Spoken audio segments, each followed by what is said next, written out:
Welfare পরিষদের যারা অফিসে তো আমি তো আসলে সবাই শেষে আসছি। যাই হোক, যা শুনলাম তাতে একটা গণতন্ত্রতা শুনলাম। এটা একটা জায়গায় যে আমরা প্রথমেই সভাপতি সাধারণ কমিটি বাতিলের বিষয়টা শেষ থেকে শুরু করি। এটা মনে হয় এটা একটু পরিষ্কার করা দরকার।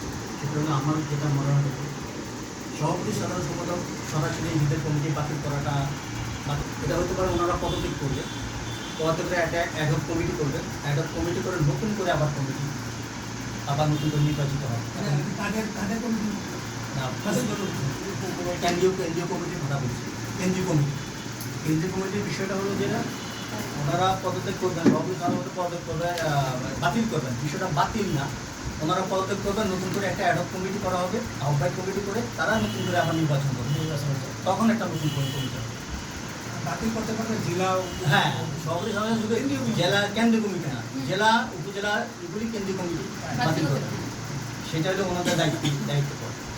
আর চাঁদার বিষয়টা আসলে চাঁদাটা মিনিমামে আমরা বার্ষিক চাঁদাটা হয়তো এটা আসলে অনেকটা অবহেলা বা নিজেদের অবহেলার কারণে এটা আসলে যে সবাই দেওয়ার মতো যথেষ্ট ক্যাপাসিটি থাকার পরে এটা অবহেলা।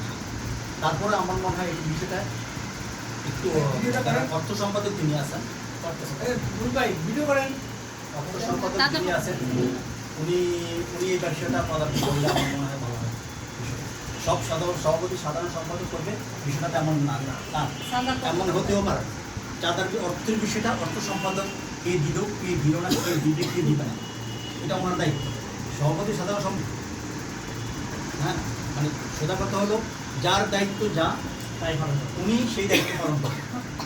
এখানে সব সভাপতি করতে হবে, সব সাধারণ সম্পাদক করতে হবে, তাইলে আর একজনের কমিটির দরকার নেই, তো দুজনই যথেষ্ট হবে, তাই না? বিষয়টা তো এরকম।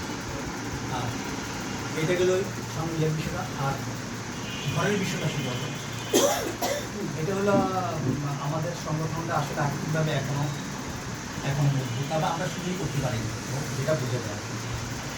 তো এই অবস্থায় আমাদের নতুন করে ঘর বানানোতে 10 থেকে 15 টাকা মিনিমাম হবে, তারপরে ফার্নিচার খরচ হবে, তারপরে ইলেকট্রিসিটি বিল আসবে, এটা মাসে ধরে নিতে পারবো আমাদের মিনিমাম 20,000 টাকা খরচা হয়ে যাবে।